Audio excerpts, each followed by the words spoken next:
live in the dungeon. This is the Dream Warrior Review. I'm Kurt Thomas. I'm Strawn. And this is episode 61.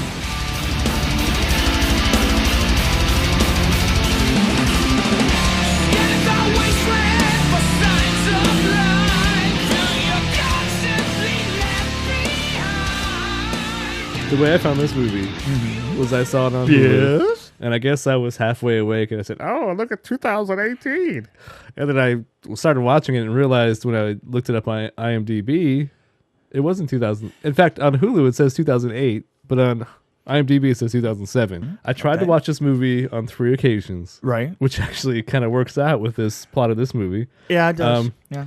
So I watched the first movie the first time. I fell asleep halfway through. Okay. And I said, "Oh, I guess I was too tired." I watched it again the next day, Right. and I got almost 3/4 through. And then I said, "Oh, I didn't make it."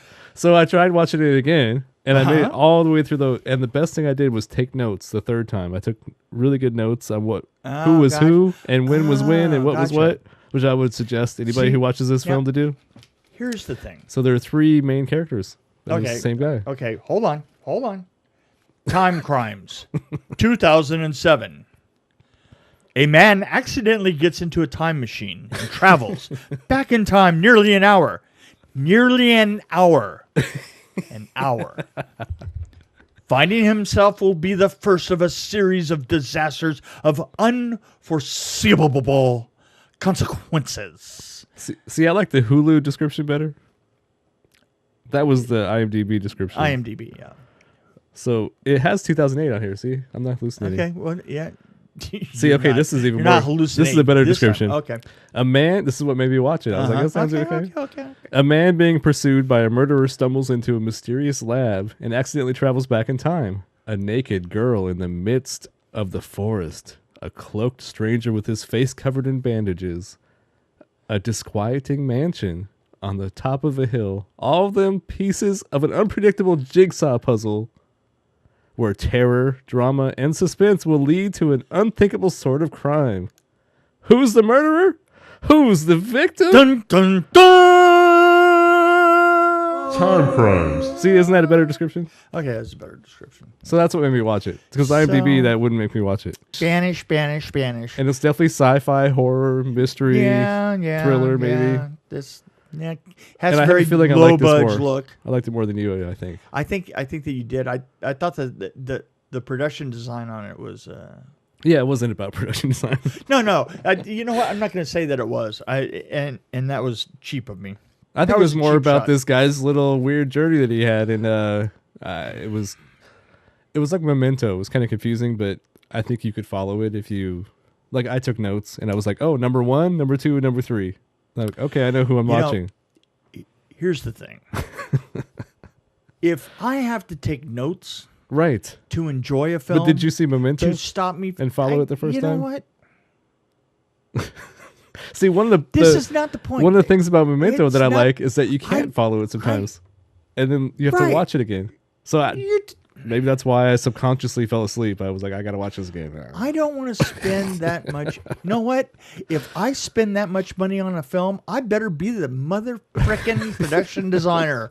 Well, don't you think this had its charm? Because if I'm going to spend that much money, if I'm going to spend that much time on a film staying up late, then I better be doing effects. But what I'm saying is, like, you get to the point where you get past the fact that it's a little slower paced because it's a European movie. I think that had a lot to do with it. Mm-hmm. And the actors, they weren't necessarily attractive except for one of them. And God bless her, she was very attractive. Yeah. Very attractive. The forest, yes. Yes. But anyway, very attractive. That's worth fast forwarding to that point at least. But no, I thought I liked this movie because it was kind of confusing, but also it was ridiculous too because he kept going into this time machine and running into himself, right, and trying to fix it. Yeah, it made it hilarious. So it was kind of had some humor there, dark humor, I guess. Right. And I mean, I wouldn't say the acting was great. There were only 4 actors in the movie. Yeah, I mean, the scientist was pretty terrible, but he served his purpose. The scientist was terrible, and the machine itself, so it was very low budget. It was. But I liked it for those reasons. But okay, it was low budget, but it was also bad. See, I didn't think it was that bad. Low budget can be done well. I would give this a higher rating than you, obviously. Yeah. Because I You liked, sure about that? I liked how the story was kind of confusing and you had to figure it out. And especially when the wife and the girl, how they Right. you were confused by who was who Right. for a minute there. And then I thought the ending was a little weak, but I liked the movie up to the point where he hid with his wife in the room underneath the house Yeah, or whatever, right. like the storage room. I don't know what it was, but Right. that got kind of lame at that point. Well, you know what? You know what was weird though, and I have noticed this in European films that as much as we say that men in America are pigs, Yes. you know chauvinist pigs, the conceit of how Europeans kind of tend to treat women is a little different. Yes, I know what you mean. Yeah. Yeah, Well- you wait here. Yeah. You sit here. And plus, he was kind of an unattractive man. Well, he I was would an say. unattractive man, but at least he was kind of a, Yeah. you know. But that's what made it interesting because he was such a like his number 2 and number 3 personality. Right. I would say by the time you get to 3, you're like, I hate this. And I'm rooting for the guy with the binoculars. Do you think that he was? You're saying that he was beginning to think that he was a. I think he was. Do you think that there was self-awareness in there? Well, he said that he made a big mistake and he was trying to fix it, and that's why he was going in. But no, I think he was all about himself because especially when he's looking through the binoculars at the girl in the forest, Yeah. he was kind of ignoring his wife. But I don't know. You have to look at it from a European point of view, which we don't have because we're both Americans. Yeah, it's true. No, but I tend to American. I like Fellini and all those weird I d- directors from I back in the day. do too, but Truffaut. but I tend to I tend to really feel the difference. You know, And I like how they kept crossing paths, but not really. Like the girl went by on the bike and he was hiding in the van. Right, yeah. And then you don't know who rammed the guy all we until later. needed, you know what? All we needed was a bunch of Spaniards driving back and buy in little tiny Renaults, and it would have been complete.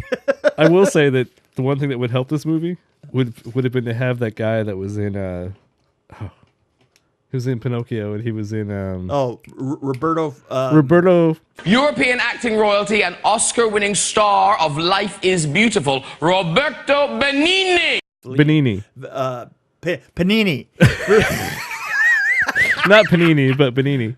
Roberto genuinely is my favorite Italian actor. No, I thought it Roberto was Panini so. bread. If I was gonna rank this on how many selves would I give this? I don't know. How many Italian subs would you give this? Yes, for a Spanish subs. film? That's Yeah, actually good. yeah. Good wording there. There you go. Subs. Except for it was Spanish. So how many tapas? I don't know. 2.5 for me. How many pair of scissors would I give this? 2.5. See, I would give it a 3, a strong 3. I want to give it more, but it was so low budget that I think it had potential. And I'm not going to say it didn't have potential, but one thing I did totally love about it was such a European ending. I mean, come on. It was. The thing is this, all the way through the film, I could have said to myself, well, an American filmmaker could have done this. Yeah. But no American in the world would come up with that ending. None. I mean, absolutely nowhere, You're and, right, no, yeah, and not on yeah. this planet. No, absolutely. We like things like Resolution. Yeah. And the way that they ended that was just priceless. In fact, really, that probably gave me 3/10 of a point up. Wow. Was just that by itself was the ending. I loved the ending. I really did. I guess I like the Sort of, messy. hey, we're done. Let's. I like that it was just kind of messy the whole way. Like I like that feeling. Like I was like, okay, this is kind of a weird. It's kind of disjointed and kind of, and I don't know what's going on. But Yeah. then when I figured it out at the end, and then the ending was weird. I'm like, okay, but I lost points because of the ending for me. Gotcha. Like I would have given it more. You know that you're. This is like the most confusing review, which is It is. It fits. It goes with the film. That's for sure.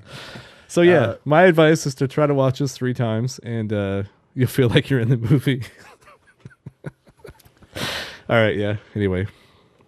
There was this guy.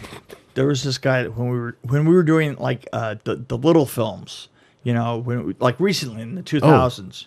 Story time. Story time with It's story time with Mick. Story time with Mick.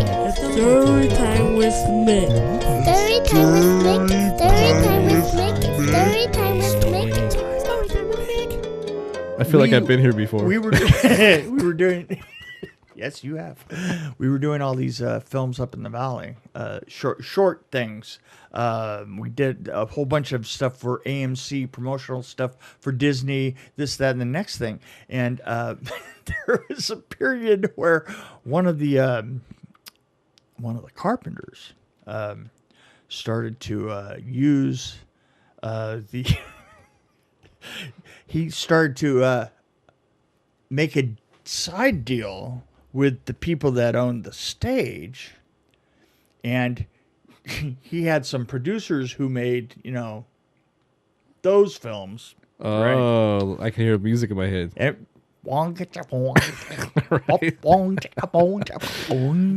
yeah. Yeah, exactly. That's a hell of a side project. Yeah, it was a hell of a side project. So, you know, the thing is luckily I don't think I ever saw my own sets wind up, you know, as but one time they took off at the end they took a red stool when they left. Now we were working on a stage that was right next to, and we split the stage with one of the Mexican stations. God, I can't remember the name.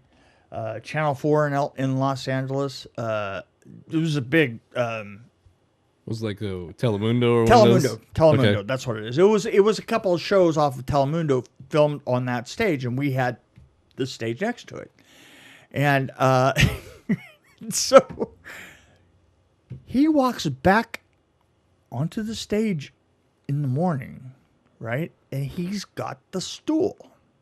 Now, this stool, CJ, my sister, she had stools in her office, and rickety, horrible, ugly. Those are just some of the words that I would use in a derogatory sense to describe these stools. But this particular stool was even uglier than that. And so for some reason, somebody on Frank's thing, did I say Frank? Yeah, his name's Frank. So Frank, somehow somebody on Frank's thing, they painted it red. Okay. So I happened to see him walking in the building, holding one of my sister's precious stools, and it's red, and I was like, oh my God. And the thing is my sister, if you messed with her stuff, you know, you were going to pay. And everybody feared my sister. You know, she was a New York, you know? And so she comes on the stage one way, Frank comes on the other. Frank beats her to me, and all of a sudden I realize that she's coming down the hallway, and she's going to come out onto the stage real quick. I said, Frank, you have to take that stool. He goes, well, where am I going to go? And I go, well, go. The only door that was open was the door onto the other stage. And so I say, just stand at the door and slide it into the middle of the other stage. And so that's what he did. And so the producers of Telemundo I'll tell her, yeah.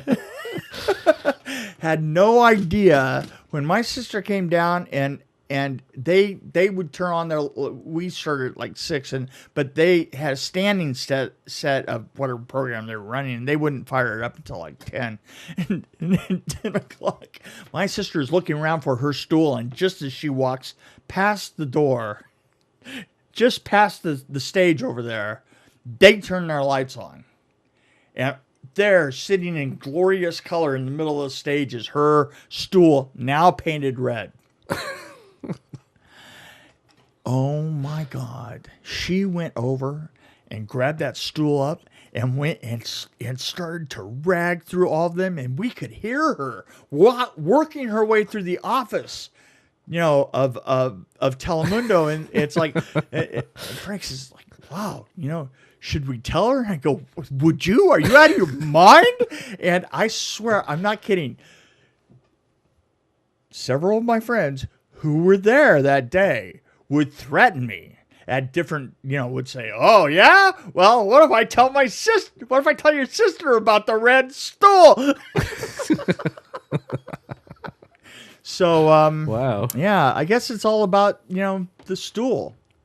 And I don't know how we got on the stool. I'm sorry. That was was that a worthwhile story? There's worse stools to talk about. Than... Well, at least it wasn't loose. Right. Well, actually, come to think of it, it impacted. was kind of loose. It wasn't impacted for sure, but it was a very loose stool. So you said like his name like 12 times. So I think we're leaving it in there. Yeah. I think but trust me, I know Frank really well. Frank will consider it a badge of honor. All right. Frank. I always kept Frank around just because he was really funny, because he was a totally incompetent carpenter and he was the worst rigger you can ever imagine. But he was hilarious. I mean, he was just he was one of those people that was and I always said this about myself and him, that he looked like a Southern.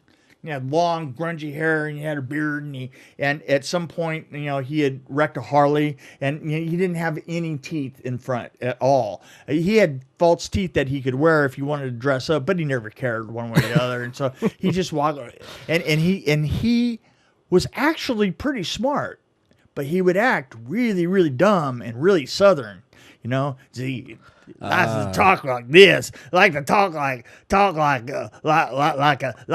a true gentleman, and I used to say that I was dumber than I sounded,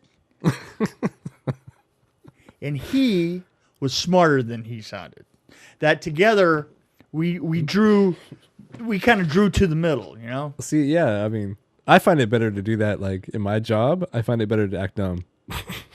I do it all the time. Oh, I'm sorry. I didn't realize.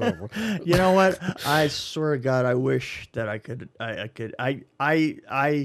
just try and be right up at the possible peak, and that's my problem. Well, at least you saved him from your sister. That's really what matters. Well, yeah, I did. And the thing is. The fact that she's dead only reduces the danger by like 50%. Well, with that, we'll know if he's getting haunted at some point. We'll know. That's true. Hopefully, maybe he listens to this podcast. You never know. You never know. Frank, I love you. Yeah. Okay. I'd like to interview this guy. This is my formal invite. You want to...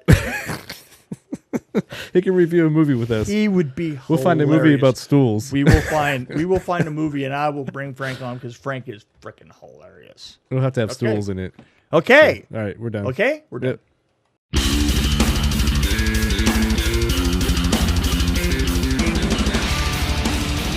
Thank you for listening to the Dream Warrior Review. As always, you can reach us at Gmail at dreamwarriorreview@gmail.com, or you can find us on Twitter at DWR Review, and of course, we're on Facebook. Until next time.